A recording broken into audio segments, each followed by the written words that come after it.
Friends, welcome to S academy.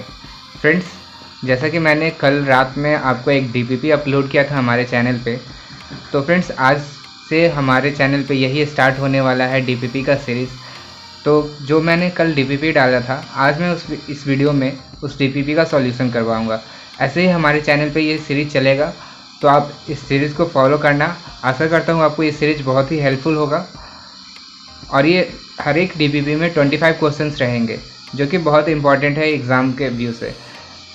तो ये video शुरू करने से पहले मैं आपको एक चीज़ बता दूं कि जो मैंने डीपीपी दिया है आप उसको सॉल्व कर लो, और सॉल्व करने के बाद आप जब भी एक करेक्ट का +4 मार्क्स और इनकरेक्ट का -1 मार्क्स ये ऐड करके आप हमें कमेंट में बताओ कि आपका कितना मार्क्स आ रहा है। ये आप मुझे कमेंट में बताओ तो मुझे पता चलेगा कि आप लोग का परफॉर्मेंस कैसा है, आप लोग का पढ़ाई कैसा चल रहा है। तो फ्रेंड्स, चलिए आज के इस वीडियो को शुरू करते हैं और स्टार्ट करते हैं डीपीपी का फर्स्ट क्वेश्चन। तो फ्रेंड्स, आते हैं हमारे इकोलॉजी के डीपीपी के फर्स्ट क्वेश्चन पे। यहाँ है succession in water body leads to the formation of. मतलब हमें पूछा जा रहा है कि जो वाटर बॉडी में सक्सेशन होता है वो क्या फाइनली फॉर्मेशन करता है। तो फाइनली देखिए, कोई भी सक्सेशन हो, या फिर वो जेरार्क हो या फिर वो हाइड्राक्स हो, जो भी सक्सेशन होता है वो हमेशा मेजोफाइटिक कंडीशन में ही जाता है। मतलब फाइनल जो जितने भी सक्सेशन है वो फाइनल मेजिक कंडीशन में जाता है। तो देखिए यहाँ क्या है, मेजोफाइटिक vegetation, xerophytic vegetation, हेलोफाइटिक vegetation, ईपीफाइटिक vegetation. तो मैंने आपको जैसा बताया कि मेजिक कंडीशन हमेशा जाता है चाहे कोई भी सक्सेशन हो। तो देखिए इसका आंसर क्या हो जाएगा, मेजोफाइटिक वेजिटेशन, यानी कि फर्स्ट का आंसर हो जाएगा 1। तो फ्रेंड्स, अब आते हैं क्वेश्चन नंबर 2 में। यहाँ है इंडेमिक प्लांट्स। मतलब हमसे पूछा जा रहा है कि इंडेमिक प्लांट्स किसको कहते हैं। तो देखिए पहला है cosmopolitan, occur in particular area, occur at high altitude, occur on north pole. तो देखिए इंडेमिक मतलब होता है कि कोई भी स्पेसीज या फिर कोई भी प्लांट या एनिमल जो भी है किसी एक पर्टिकुलर एरिया में जो है वो कॉन्फाइंड रहेगा। मतलब अगर मान लीजिए एक लायन है, मतलब कोई भी एक इंडेमिक स्पेसीज है और एक ही एरिया में कॉन्फाइंड है, और ये जो स्पीसीज है वो किसी और एरिया में पाया नहीं जाएगा, इसी को कहते हैं इंडेमिक स्पीसीज। और देखिए इंडेमिक प्लांट पूछ रहा है तो हमें प्लांट के बारे में पूछा है। तो देखिए इंडेमिक प्लांट कहाँ होगा, अकर इन अ पर्टिकुलर एरिया। तो इसका आंसर क्या हो जाएगा, 2 का 2। तो फ्रेंड्स, अब आते हैं क्वेश्चन नंबर 3 में।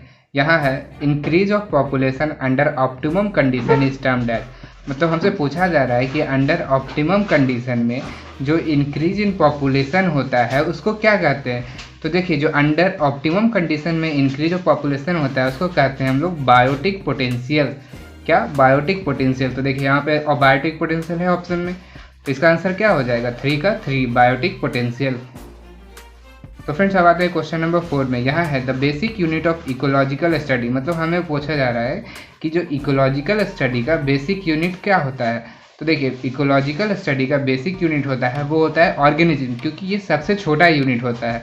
तो इसलिए इसका आंसर हो जाएगा ऑर्गेनिज्म, यानी कि 4 का आंसर हो गया सेकंड, ऑर्गेनिज्म। अब आते हैं हम लोग क्वेश्चन नंबर 5 में। यहाँ है mycorrhiza relationship between fungi and roots of higher plants as. मतलब हमसे पूछा जा रहा है जो माइकोराइजा होता है वो एसोसिएशन है fungi and roots of higher plant, तो ये क्या शो करता है। तो ये है जो ये सिम्बायोटिक रिलेशनशिप शो करता है। इसका आंसर क्या हो जाएगा, सिम्बायोटिक रिलेशनशिप, यानी कि 5th का आंसर हो गया 3। तो अब हम लोग आते हैं क्वेश्चन नंबर 6 में। यहाँ है which is best for the plant growth. मतलब यहाँ डिफरेंट तरह के सॉइल दिए गए हैं और हमसे पूछा गया है कि कौन सा जो है वो बेस्ट है प्लांट ग्रोथ के लिए। तो देखिए प्लांट ग्रोथ के लिए क्या है, जो वैसा सॉइल होना चाहिए जिसमें कि वाटर होल्डिंग कैपेसिटी ज़्यादा हो, ताकि वो वाटर ज़्यादा देर तक होल्ड कर सके। तो वो होता है लोमी सॉइल में, इसलिए इसका आंसर हो जाएगा लोमी सॉइल, यानी कि 6 का आंसर हो गया 1। तो फ्रेंड्स, अब आते हैं क्वेश्चन नंबर 7 में। यहाँ है द लीस्ट पोरस सॉइल। मतलब हमसे बोला जा रहा है कि सबसे कम पोरस सॉइल क्या कौन सा होता है। तो देखिए सबसे कम पोरस सॉइल यानी कि लिस्ट पोरस सॉइल जो है वो क्ले सॉइल होता है। तो इसका आंसर हो गया 7 का 2, क्ले सॉइल।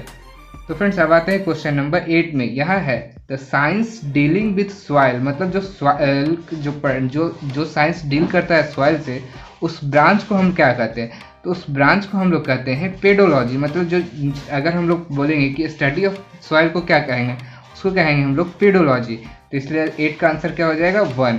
तो फ्रेंड्स अब आते हैं क्वेश्चन नंबर 9 में। यहाँ है स्प्रेइंग ऑफ डीडीटी, यानी कि डीडीटी को जो स्प्रे करने पे on crops produces pollution of, मतलब जो हम डीडीटी को क्रॉप पे छिड़कते हैं मतलब स्प्रे करते हैं तो वो किस चीज़ का पॉल्यूशन कॉज करवाता है।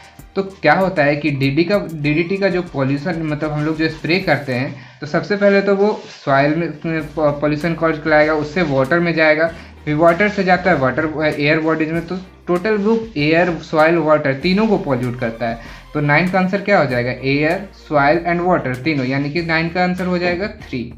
तो फ्रेंड्स अब आते हैं क्वेश्चन नंबर 10 में। यहाँ है व्हाट इज बीओडी, मतलब हमसे पूछा जा रहा है कि बीओडी क्या होता है। तो बीओडी क्या होता है कि बीओडी होता है अमाउंट ऑफ O2 यूटिलाइज्ड, मतलब कितना और अमाउंट ऑफ O2 जो है वो यूटिलाइज्ड होता है किसी भी एक एरिया में जो माइक्रो ऑर्गेनिज्म यूटिलाइज करता है। तो देखिए यहाँ पे ऑप्शन क्या है, the amount of oxygen utilise by organism in water, नहीं ऑर्गेनिज्म नहीं, यहाँ पे हो जाएगा माइक्रो ऑर्गेनिज्म।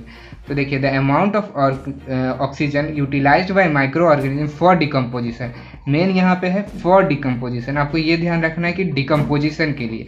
तो यानी कि 10 का आंसर क्या हो जाएगा 2।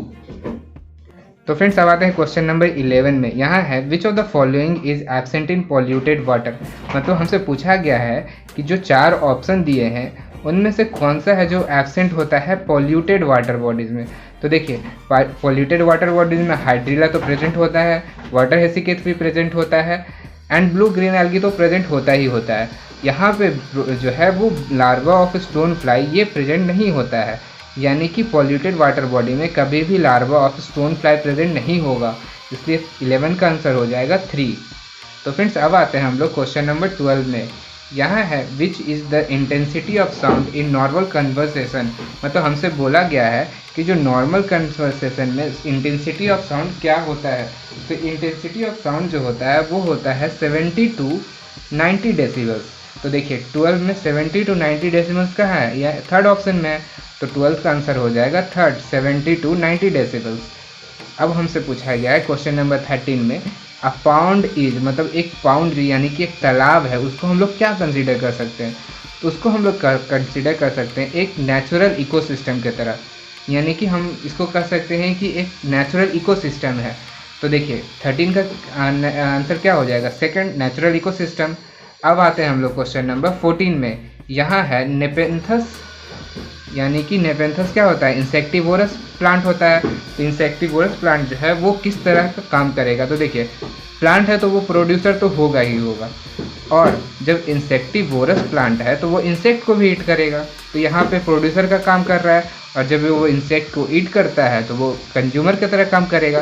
तो यहाँ पे क्या आंसर हो जाएगा बोथ प्रोड्यूसर एंड कंज्यूमर। तो इसका आंसर क्या हो जाएगा बोथ 1 and 2, यानी कि 14th का आंसर हो गया 3। अब आते हैं हम लोग क्वेश्चन नंबर 15 में। यहाँ है विच वन इज ओमनीवोरस, मतलब हमसे पूछा जा रहा है कि ओमनीवोरस कौन सा है। तो देखिए सबसे पहले फ्रॉग क्या होता है हर्बीवोर्स, लायन ये होता है कार्निवोर्स, डियर भी होता है हर्बीवोर्स, मैन जो होता है वो ओमनीवोरस होता है, क्योंकि आप जानते हो हम लोग क्या क्या नहीं खा लेते हैं, हम लोग नॉनवेज भी खाते हैं वेज भी खाते हैं, तो ओमनीवोरस तो मैन होंगे ही। तो यानी 15 का हो गया 4। अब आते हैं हम लोग क्वेश्चन नंबर 16 में। यहाँ है which biotic component mainly help in recycling of nutrients, mainly recycling of minerals, मतलब हमसे पूछा जा रहा है कि कौन सा बायोटिक कंपोनेंट है जो मेनली हेल्प करता है रिसाइकलिंग ऑफ मिनरल्स में। तो देखिए मिनरल्स के रिसाइकलिंग में जो मेनली काम करता है वो करता है डिकम्पोजर्स, क्योंकि यही है जो सब सारे जितने भी डेड ऑर्गेनिज्म है डेड मटेरियल्स हैं उनको डिकम्पोज करता है, और डिकम्पोज करके इसका जो मिनरल्स है वो सॉइल में ले जाता है, और ये इसका आंसर क्या हो जाएगा डिकम्पोजर्स, यानी कि 16 का आंसर हो गया 3। तो फ्रेंड्स अब आते हैं हम लोग क्वेश्चन नंबर 17 में। यहाँ है trophic levels are formed by, देखिए हमसे पूछा जा रहा है कि ट्रॉपिक लेवल किस चीज़ से फॉर्म्ड होता है। तो ट्रॉपिक लेवल जो फॉर्म्ड होता है वो होता है डिफरेंट ऑर्गेनिज्म से, जो कि किसी भी एक फूड चेन में कहीं पे लिंक्ड होता है। सिर्फ और सिर्फ कभी भी प्लांट कोई एक ट्रॉपिक लेवल फॉर्म नहीं करेगा, सिर्फ कार्निवोर्स कोई भी एक ट्रॉपिक लेवल फॉर्म नहीं कर सकता है, क्योंकि कार्निवोर्स तो किसी भी ट्रॉपिक लेवल पे प्रेजेंट हो सकता है। कोई भी एनिमल्स भी ऐसा नहीं है कि सिर्फ कोई एनिमल्स एक ही पर्टिकुलर ट्रॉपिक लेवल पे प्रेजेंट होता है, वो एक मतलब बहुत सारे ट्रॉपिक लेवल पे प्रेजेंट हो सकता है। तो देखिए यहाँ पे हो जाएगा organism linked in food chain, मतलब कोई एक ऑर्गेनिज्म और वो फूड चेन में लिंक्ड हो, उसी और वही ट्रॉपिक लेवल फॉर्म करता है। तो यानी कि 17 का आंसर हो गया 4। अब आते हैं हम लोग क्वेश्चन नंबर 18 में। यहाँ है in a forest ecosystem green plants are, मतलब हमसे पूछा जा रहा है कि जो एक फॉरेस्ट इकोसिस्टम होता है उसमें ग्रीन प्लांट्स का क्या रोल है। तो देखिए ग्रीन प्लांट्स का मेन रोल जो होता है वो होता है प्रोड्यूसर की तरह। तो यहाँ क्या हो जाएगा, इसका आंसर हो जाएगा प्राइमरी प्रोड्यूसर। हमेशा प्राइमरी प्रोड्यूसर की तरह काम होता है ग्रीन प्लांट्स का फॉरेस्ट इकोसिस्टम में। तो 18 का आंसर हो जाएगा 1। अब आते हैं हम लोग क्वेश्चन नंबर 19 में। क्वेश्चन नंबर 19 में यहाँ है द फ्लो ऑफ मिनरल्स, मतलब the flow of minerals from non living components, मतलब नॉन लिविंग कंपोनेंट से living component to living component and back to non living component in a more और less cyclic manner. मतलब हमसे पूछा गया है जो फ्लो ऑफ मिनरल्स होता है नॉन लिविंग कंपोनेंट से लिविंग कंपोनेंट में एंड फिर लिविंग कंपोनेंट से नॉन लिविंग कंपोनेंट में आ जाना, वो साइक्लिक फॉर्म में भी हो सकता है, साइक्लिक फॉर्म में नहीं भी हो सकता है। तो उसको हम लोग क्या करते हैं, तो इस जो साइकिल होता है उसको कहते हैं हम लोग बायो जियो केमिकल साइकिल। तो देखिए यहाँ पे बायो जियो केमिकल साइकिल कहाँ है, 19 का यहाँ हो जाएगा 3, यहाँ है बायो जियो केमिकल साइकिल। तो 19 का आंसर हो गया 3। अब आते हैं हम लोग क्वेश्चन नंबर 20 में। यहाँ है which is best for plant growth, मतलब हमसे पूछा गया है, यहाँ 4 तरह के सॉइल दिए गए हैं और हमसे पूछा गया है कि कौन सा सॉइल जो है वो बेस्ट है प्लांट ग्रोथ के लिए। तो देखिए प्लांट ग्रोथ के लिए क्या होता है कि जो सॉइल वैसा चाहिए जिसमें वाटर होल्डिंग कैपेसिटी वो ज़्यादा होना चाहिए। तो इसका आंसर क्या हो जाएगा, 20 का हो जाएगा 1, क्योंकि यहाँ वाटर होल्डिंग कैपेसिटी ज़्यादा है तो इसलिए आंसर हो गया 20 का 1, लोमी सॉइल। तो फ्रेंड्स अब आते हैं हम लोग क्वेश्चन नंबर आगे बढ़ते हैं और क्वेश्चन नंबर 21 पे आते हैं और देखते हैं क्वेश्चन नंबर 21। यहाँ है which is true about any ecosystem, मतलब हमसे पूछा जा रहा है कि किसी भी इकोसिस्टम के लिए कौन सा जो है वो ट्रू है। तो देखिए पहला जो ऑप्शन है वहाँ है इट इज़ सेल्फ रेगुलेटरी। ये सारा इकोसिस्टम होता है सेल्फ रेगुलेटरी होता है, सेल्फ सस्टेन्ड भी होता है and top carnivores have climax trophic level position. हमेशा से टॉप कार्निवोर ही है क्लाइमेक्स को ट्रॉपिक लेवल जो है वो ऑक्यूपाई करता है। तो यहाँ क्या हो गया है, तीनों स्टेटमेंट सही हैं। तो इसका क्या हो जाएगा, all the statements are correct. तो यानी कि ये जो आंसर हो जाएगा 21 का वो हो जाएगा 4। अब देखिए क्वेश्चन नंबर 22 है। यहाँ है the pyramid of numbers in grassland ecosystem will be. हमसे पूछ रहा है कि जो पिरामिड ऑफ नंबर्स होता है ग्रासलैंड इकोसिस्टम में वो कैसा होगा। तो देखिए ग्रासलैंड इकोसिस्टम में जो पिरामिड ऑफ नंबर होता है वो हमेशा अपराइट होता है, इसलिए इसका आंसर हो जाएगा 22 का 1। अब आते हैं हम लोग क्वेश्चन नंबर 23 में। यहाँ है which ecosystem has maximum number of producers in any unit area, मतलब किसी भी यूनिट एरिया में हमसे पूछा जा रहा है कि किसी भी यूनिट एरिया में मैक्सिमम नंबर ऑफ प्रोड्यूसर्स कहाँ प्रेजेंट होते हैं। तो मैक्सिमम नंबर ऑफ ये जो प्रोड्यूसर्स हैं वो प्रेजेंट होते हैं पॉन्ड इकोसिस्टम में, क्योंकि वहाँ फाइटोप्लैंक्टन्स हो जाते हैं और भी बहुत सारे फ्लोटिंग हो जाते हैं, सबमर्ज्ड हो जाते हैं, मतलब वहाँ पे सबसे ज़्यादा प्रोड्यूसर प्रेजेंट होंगे किसी भी एक यूनिट एरिया में। तो 23 का आंसर क्या हो जाएगा 1, पॉन्ड। अब आते हैं हम लोग क्वेश्चन नंबर 24 में। यहाँ है the storage of energy at consumer level known as, मतलब हमसे पूछा जा रहा है जो एनर्जी स्टोर होता है कंज्यूमर लेवल पे उसको क्या कहते हैं। तो देखिए प्राइमरी प्रोड्यूसर पे लेवल पे जो हम एनर्जी बनता है उसको तो कहते हैं ग्रॉस प्राइमरी प्रोडक्ट यानी कि जीपीपी, और इसमें से जब रेस्पिरेटरी लॉस हो जाता है माइनस कर देते हैं तो ये हो जाता है नेट प्राइमरी प्रोडक्टिविटी जो कि अवेलेबल होता है कंज्यूमर के लिए प्राइमरी प्रोड्यूसर के पास। अब यहाँ क्या होता है ये जो है नेट प्राइमरी प्रोडक्टिविटी ये ले लेता है कार्निवोर्स यानी कि कंज्यूमर लेवल पे। जब ये अपना जब नेट प्राइमरी प्रोडक्ट लिया तो ये भी कुछ एनर्जी स्टोर करेगा और कुछ एनर्जी, जैसा कि आप जानते हो 10% एनर्जी ट्रांसफ़र होता है तो ये एनर्जी स्टोर करेगा। तो जो ये एनर्जी स्टोर करता है उसको कहते हैं हम लोग सेकेंडरी प्रोडक्टिविटी, ये सेकेंडरी प्रोड्यूसर हो जाता है। तो यहाँ आंसर हो जाएगा secondary productivity. The storage of energy at consumer level को कहेंगे सेकेंडरी प्रोडक्टिविटी। तो 24 का आंसर हो गया 2। तो फ्रेंड्स अब आते हैं हम लोग क्वेश्चन नंबर 25 में। यहाँ है पिरामिड्स ऑफ एनर्जी आर। देखिए एनर्जी का पिरामिड वो किसी भी इकोसिस्टम में हो वो हमेशा और हमेशा अपराइट ही होता है, ये कभी भी इन्वर्टेड या फिर कैसा भी नहीं होगा, हमेशा अपराइट होगा और हमेशा अपराइट ही रहेगा। तो देखिए 25 का आंसर क्या हो जाएगा, ऑलवेज अपराइट। इसका आंसर हो गया 25 का 1।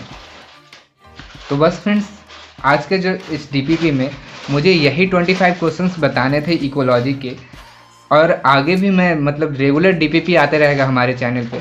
तो आप हमारे चैनल पे ऐसे ही बने रहना और हमारे चैनल को आप सब्सक्राइब कर लेना, ताकि जैसे ही हम डीपीपी अपलोड करें या फिर कोई भी वीडियो अपलोड करें, क्योंकि जैसा कि आप देख रहे हो हमारे चैनल पे सबसे पहले, अब मेरे ख्याल से हमें तो लगता है कि सबसे पहले इस जितने भी लेटेस्ट न्यूज़ है वो सबसे पहले आ जाता होगा।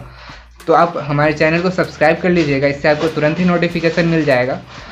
और अपने सभी दोस्तों के साथ इस वीडियो को शेयर कीजिएगा, ताकि उनको भी इस डीपीपी जो इम्पोर्टेंट क्वेश्चंस है उन सबको पता चल सके। तो अपने दोस्तों के साथ शेयर कीजिएगा, इस वीडियो को लाइक कीजिएगा, हमारे चैनल को सब्सक्राइब कीजिएगा। तो बस फ्रेंड्स, इस वीडियो में इतना ही था। Thanks for watching.